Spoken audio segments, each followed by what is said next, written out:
नमस्कार दोस्तों, मैं अमित वर्मा आप सभी का आपके अपने प्लेटफॉर्म अमित बीटेक वाला पर स्वागत करता हूं। आज हम देखेंगे दिल्ली पुलिस के RW रोजगार विदंकित के मैथ के मॉक टेस्ट का सॉल्यूशन, जो आज हमारा 22 अक्टूबर को हुआ है।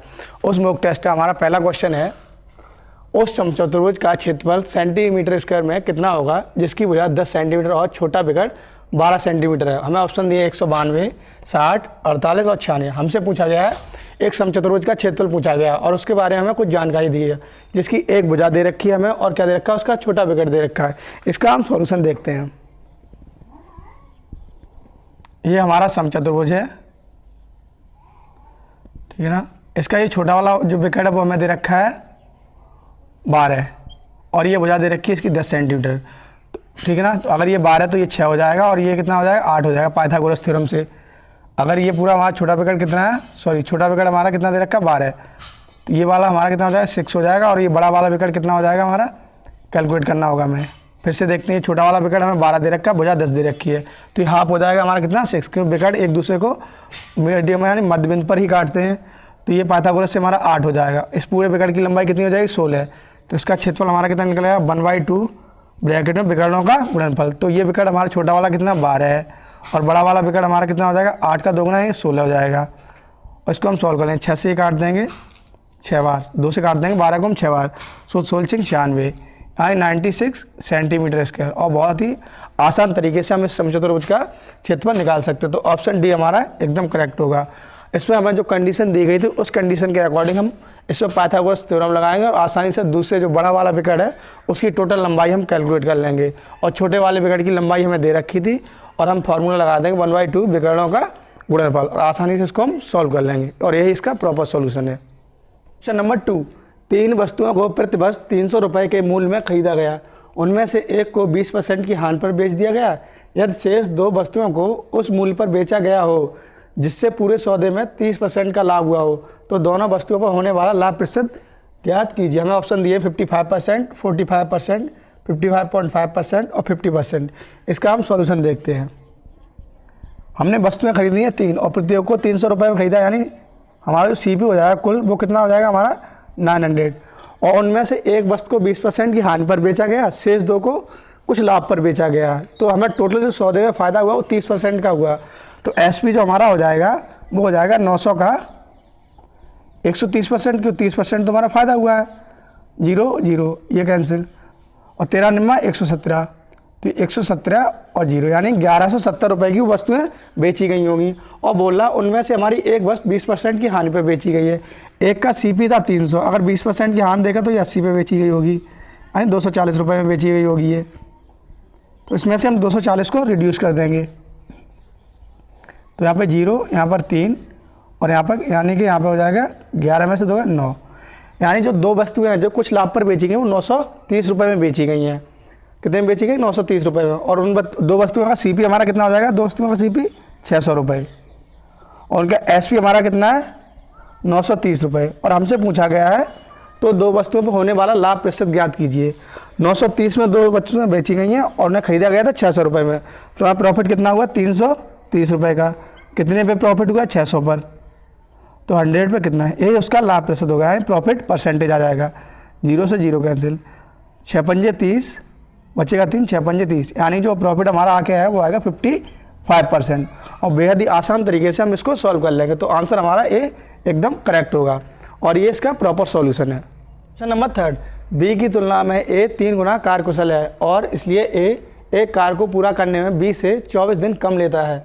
यदि वो दोनों एक साथ कार्य करें तो कितने दिनों में कितने दिनों में पूरा हो जाएगा। ऑप्शन दिया हमारा 8 दिन, 9 दिन, 7 दिन और 10 दिन। इसका हम सॉल्यूशन देखते हैं। 2 पर्सन हमारे A और B हैं और A जो है वो B की तुलना में 3 गुना ज़्यादा कार्यकुशल है, तो यानी A कार्य को करेगा 1 दिन में, तो B उसको कितने दिनों में कर रहा होगा 3 दिनों में कर रहा है। ऑब्वियस सी बात है, कार्यकुशल जो हमारी कार्य क्षमता होती है उसका जस्ट अपोजिट क्या होता है, टाइम का रेशियो होता है।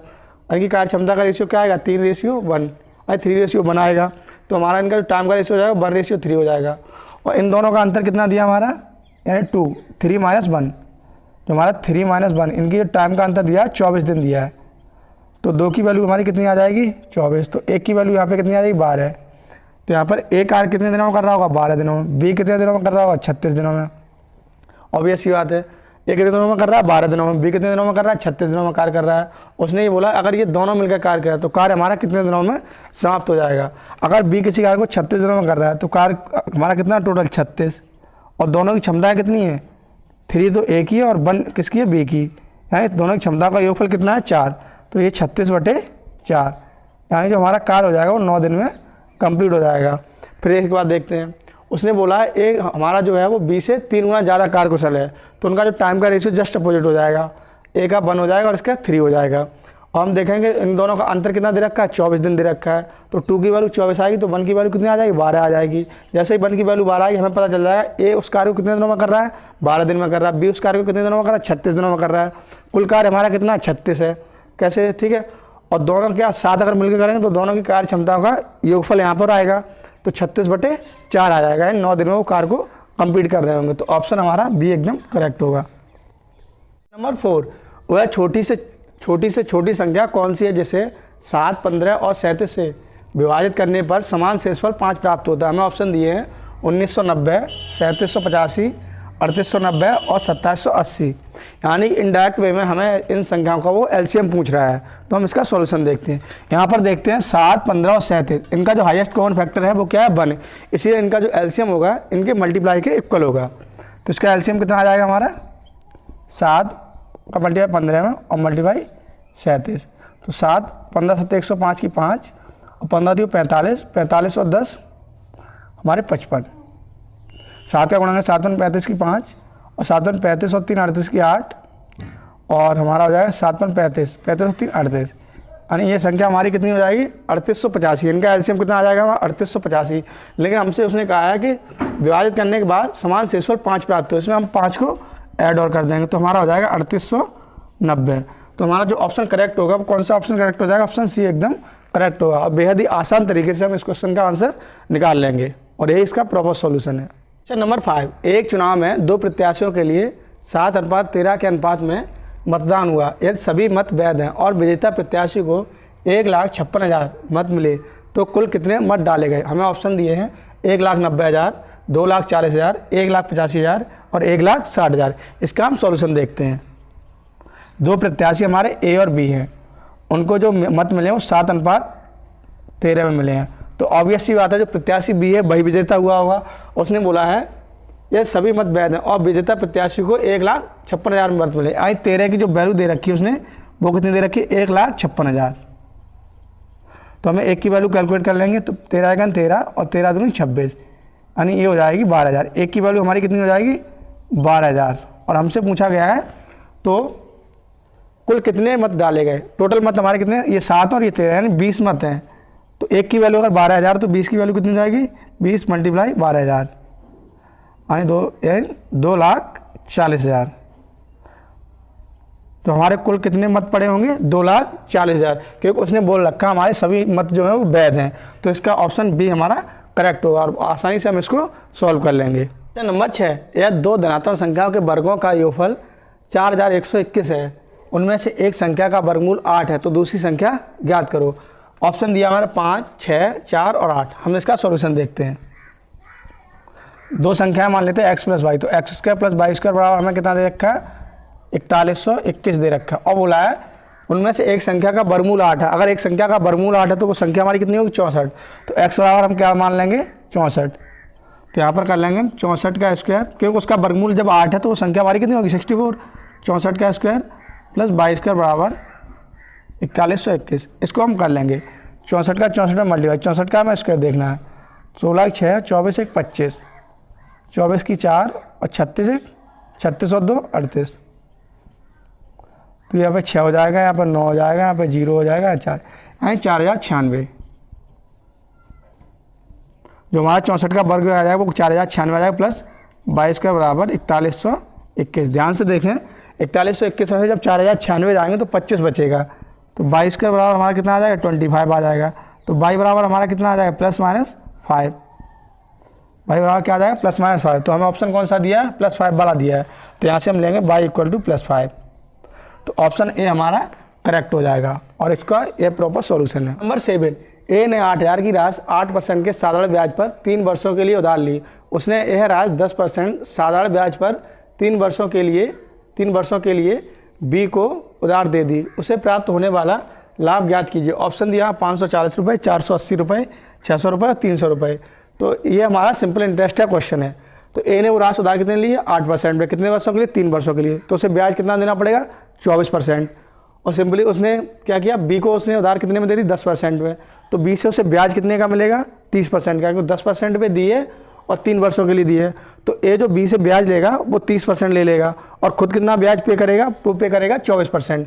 तो उसे कितने परसेंट का लाभ होगा 6% का, यानी ए जो ब्याज पे करेगा वो 24% पे करेगा और बी से जो ए ब्याज लेगा वो 30% का लेगा। तो ए को फ़ायदा कितने का होगा 6% का, यानी जो राशि उसने दी उसके 6% का उसे फ़ायदा होगा। तो 8,000 का 6%, 8,000 का 6%, 480 रुपये। तो ए को जो प्रॉफिट होगा, ये प्रॉफिट किसका है हमारा ए का, ए को जो प्रॉफिट होगा वो कितना का हो जाएगा 480 रुपये का होगा। तो ऑप्शन बी हमारा करेक्ट हुआ और आसान तरीके से हम इसको सॉल्व कर लेंगे। इसमें क्या दिया था 8% पे उसने उधार ली थी तो 24% वो खुद चुकाएगा, लेकिन बी से उसे जो ब्याज मिलेगा वो 30% मिलेगा, क्योंकि 10% पे लिए दिए उसने और 3 वर्षों के लिए दिए। तो टोटल इसका डिफरेंस कितना 6% का, जो ए का प्रॉफिट होगा, जो हमारा आएगा 480 रुपये और हमारा ऑप्शन बी करेक्ट है। नंबर 8, एक आयत की लंबाई एक वृत्त की त्रिज्या का 3/10 है। वृत्त की त्रिज्या एक ऐसे वर्ग की भुजा है जिसका क्षेत्रफल 6400 मीटर स्क्वायर है। यदि आयत की चौड़ाई 15 मीटर है तो उसका क्षेत्रफल कितना होगा, उसका क्षेत्रफल मीटर स्क्वायर में कितना होगा। ऑप्शन दिया 960, 360, 760 और 400। इसका हम सॉल्यूशन देखते हैं। तो हमें पूछा वृत्त की त्रिज्या एक ऐसे वर्ग की भुजा है जिसका क्षेत्रफल कितना 6400, अगर उसका एरिया कितना दे रखा हमारा 6400 दे रखा, किसका वर्ग का, इसे A1 मान लेते हैं। तो इसकी भुजा कितनी आ जाएगी A1। तो ये क्या है वर्ग की भुजा है जो हमारी कितनी आ जाएगी 80, ठीक है ना। और ये क्या है, ये वृत्त की त्रिज्या है। तो रेडियस भी हमारी कितनी है R बराबर A1 बराबर 80 मीटर। और उसने बोला एक आयत की लंबाई एक वृत्त की त्रिज्या का, यानी जो वृत्त की त्रिज्या निकल के आई इसका कितना है 3/10 है। तो आयत की लंबाई हम मान लेते हैं L, वो कितनी हमारी 3/10 है, वो किसके वृत्त की त्रिज्या का, तो 80 का। तो यहाँ पर ये 8 बार कैंसिल होगा, यानी 24 मीटर। आयत की लंबाई कितनी आ जाएगी आसानी से 24 मीटर। और आयत की चौड़ाई कितनी दे रखी है, यानी विड्थ बी हमें दे रखी है, वो दे रखी है 15 मीटर। और हमसे आयत का क्या पूछा, आयत का हमसे पूछा गया है क्षेत्रफल। तो आयत के क्षेत्रफल को हम ए मान लेते हैं, वो हो जाएगा लंबाई गुणा चौड़ाई L इंटू बी। तो लंबाई हमारी कितनी निकल के आई थी 24 और ये कितने निकल के आई 15, 15 चौक 60 की 0, 15 30 और 6 36, यानी 360 मीटर स्क्वायर। यानी जो आयत है, जो आयत हमारा बना उसका क्षेत्रफल कितना आ जाएगा 360 मीटर स्क्वायर। जो हमें कंडीशन दी गई थी उस कंडीशन के अकॉर्डिंग हम आसानी से आयत की लंबाई कैलकुलेट कर लेंगे। सबसे पहले हम त्रिज्या कैलकुलेट करें, और त्रिज्या कैसे आएगी, जो वर्ग का हमें क्षेत्रफल दिया है उससे हम भुजा निकाल लेंगे और वो भुजा किसके त्रिज्या के बराबर है। और लंबाई 3/10 है त्रिज्या का, तो लंबाई निकल आएगी, चौड़ाई हमें दे रखी है, तो आयत का क्षेत्रफल हम कैलकुलेट कर लेंगे। तो ऑप्शन हमारा कौन सा सही, ऑप्शन बी हमारा एकदम करेक्ट है। हमें ये सिंप्लीफिकेशन का क्वेश्चन दिया 35 plus small bracket 5 cross 9 divide by 3 plus 6 और नीचे स्मॉल ब्रैकेट है -2 और 2/3 plus 3 whole number 1/4 small bracket close divided by 2 और ये होल डिवाइड है जो हमारा बिग ब्रैकेट है उसके बाद कितना 12। इसका हमें सिंप्लीफिकेशन करना है। ऑप्शन दिया हमारा 14 और यहाँ पे 12, यहाँ पे 16 और यहाँ पर हमारा 10। तो इसको हम सॉल्व करते हैं। ऊपर कितना दिया 35, अगर स्मॉल ब्रैकेट को सॉल्व करें 5 में 45, तो 45 हो जाएगा। 45 से जब हम किसी 3 से इसे डिवाइड कर देंगे तो कितना आ जाएगा, ये 15 आ जाएगा और प्लस के 6 अपॉन ये क्या हमारा मिक्स फ्रैक्शन दिया है, इसको प्रॉपर फ्रैक्शन हम कन्वर्ट कर लेंगे। तो 3 दूनी 6 और 2 8, माइनस के 8/3 और प्लस के 13/4 ब्रैकेट क्लोज डिवाइडेड बाई 2 और ये होल कैसे डिवाइड हो रहा है पूरा 12 से। ऊपर देखेंगे तो कितना 21 और 35 हमारा कितना हो जाएगा, हमारा 21 और 35 कितना हो जाएगा हमारा 56, 35 और 21 हाँ 56 56। और नीचे हम देखेंगे इसको क्या एलसीएम आ जाएगा, इसका कितना आ जाएगा 12 और ये हो जाएगा माइनस के 32, 3 से 12 डिवाइड 4 टाइम तो माइनस के 32 प्लस के 4 से ये 3 टाइम डिवाइड होगा 12 तो 39 और ये कितना डिवाइड बाई 2 ब्रैकेट के बाहर डिवाइडेड बाई 12। ऊपर आ गया 56, ऊपर हमारा कितना आ गया 56 और नीचे हमारा कितना आएगा माइनस के 32 और प्लस के 39 तो 7/12 और नीचे कितना आएगा 7/12 और ये किससे डिवाइड हो रहा था 2 से, तो ये क्या हो जाएगा 1/2 हो जाएगा। और ये होल डिवाइड किससे हो रहा है पूरा 12 से। तो देखो ध्यान से 56 और ये कितना नीचे कितना आएगा 7 और ये नीचे कितना 24 हो जाएगा। 24 हमारा ऊपर पहुंच जाएगा और ये होल नंबर किससे डिवाइड हो रहा था 12 से, तो कितना हो जाएगा 1/12। इस 12 से ये 24 को 2 टाइम्स कैंसिल करेंगे और 7 से ये 8 बार, तो 8 दूनी 16, यानी इसका आंसर हमारा कितना आ जाएगा 16। तो ऑप्शन हमारा कौन सा करेक्ट हो जाएगा, ऑप्शन सी हमारा एकदम करेक्ट हो जाएगा।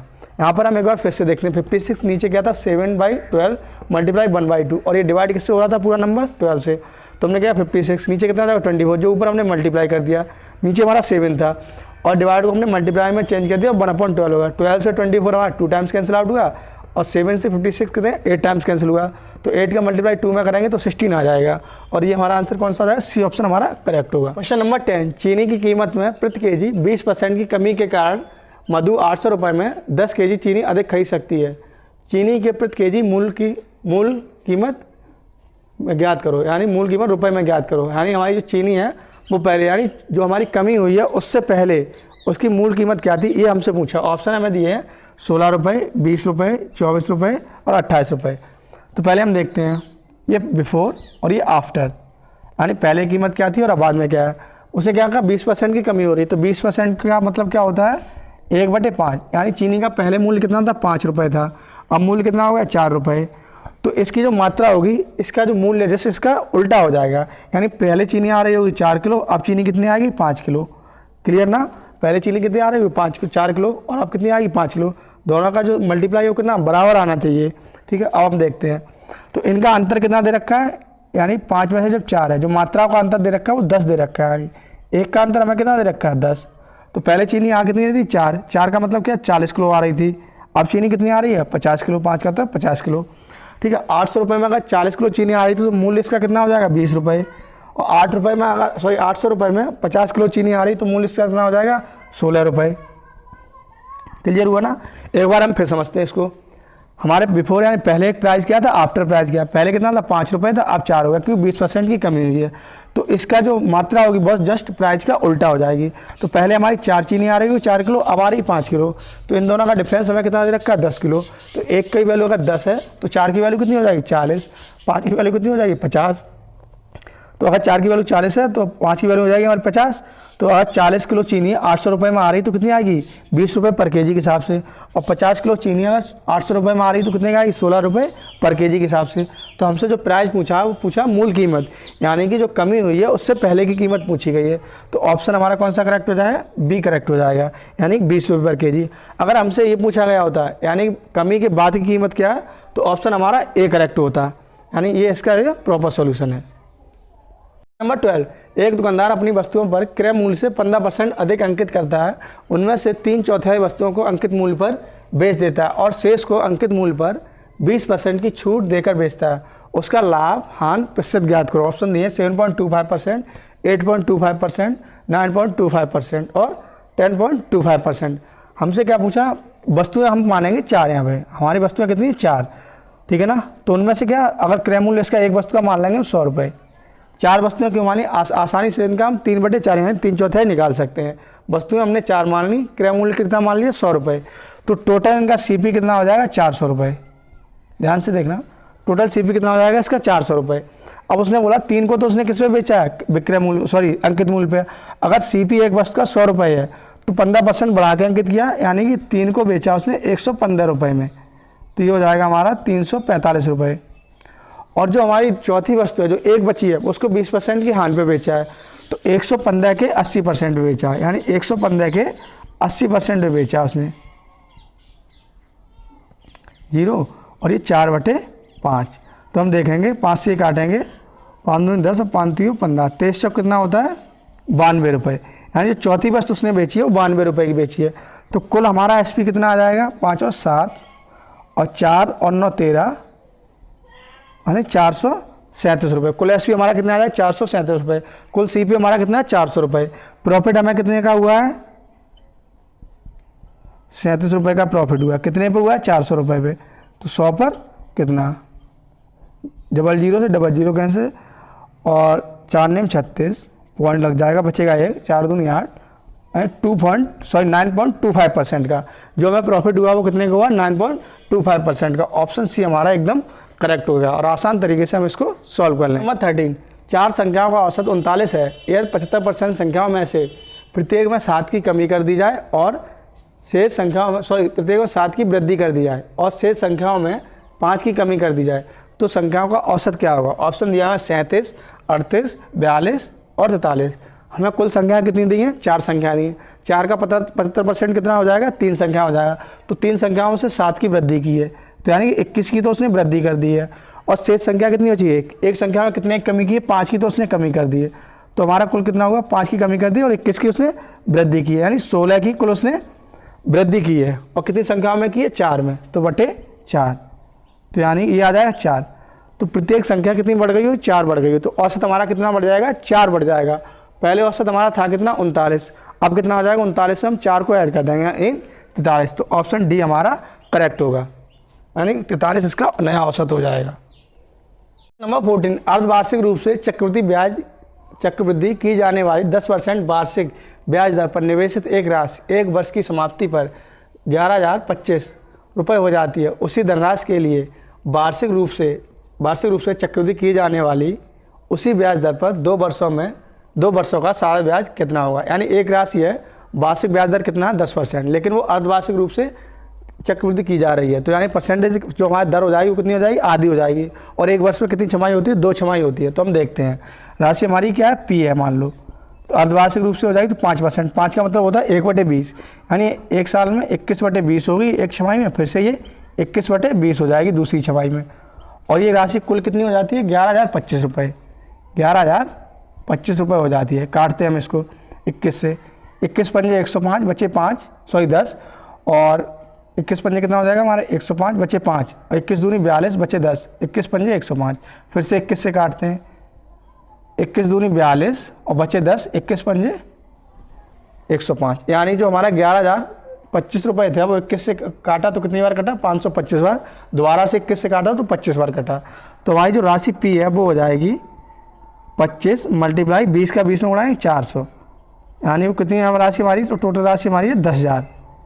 तो मूल राशि हमारी कितनी है? 10,000 रुपये है। जो मूल राशि कितनी है हमारी? 10,000 रुपये। और ये एक साल में अगर हमारी ब्याज दर कितनी अर्धवार्षिक रूप से संयोजित होती है, और अगर ब्याज दर कितनी है? 10%, तो अर्धवार्षिक रूप से कितनी हो जाएगी? 5%। तो ये कितनी हो जाती है हमारी? 11,025 रुपये हो जाती है। अब हमसे पूछा गया है कि उसी धनराशि के लिए वार्षिक रूप से चक्रवृद्धि की जाने वाली उसी ब्याज दर पर, यानी 10% पे 2 वर्षों के लिए साधारण ब्याज कितना होगा? तो 10%, 10,000 पे 2 वर्षों के लिए साधारण ब्याज पूछा है। दर हमें कितनी लगानी है? 10% की, यानी इसका 20% हमें कैलकुलेट करना था। तो 20/100 यानी 2,000 रुपये। कितना हो जाएगा? 2,000 रुपये। जो हमारी राशि निकली है उस पर 10% के हिसाब से 2 वर्ष के लिए ब्याज कितना हो जाएगा? 2,000 रुपये। और इसका ऑप्शन जो हमारा बी करेक्ट होगा, और यही इसका सॉल्यूशन है। क्वेश्चन नंबर 15, एक रेलगाड़ी 240 किलोमीटर की दूरी एक समान चाल से तय करती है। यदि उसकी चाल 20 किलोमीटर प्रति घंटे बढ़ा दी जाए तो वही दूरी तय करने में 2 घंटे कम समय लगता है। रेलगाड़ी की 4 किलोमीटर पर आवर में कितनी? ऑप्शन हमें दिया है 80 किलोमीटर प्रति घंटा, 40 किलोमीटर प्रति घंटा, 50 किलोमीटर प्रति घंटा और नन ऑफ दी। इस क्वेश्चन को हम ऑप्शन की मदद से सॉल्व करते हैं।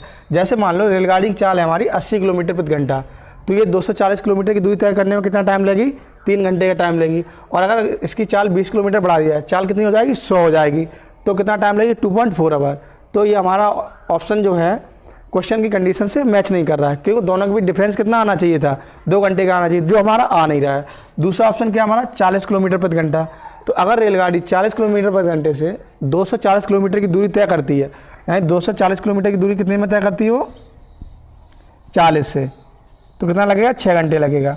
और क्वेश्चन क्या कह रहा है? उसकी चाल कितनी बढ़ा दी गई? 20 किलोमीटर प्रति घंटे बढ़ा दी गई है। अब चाल कितनी हो गई उसकी? 60।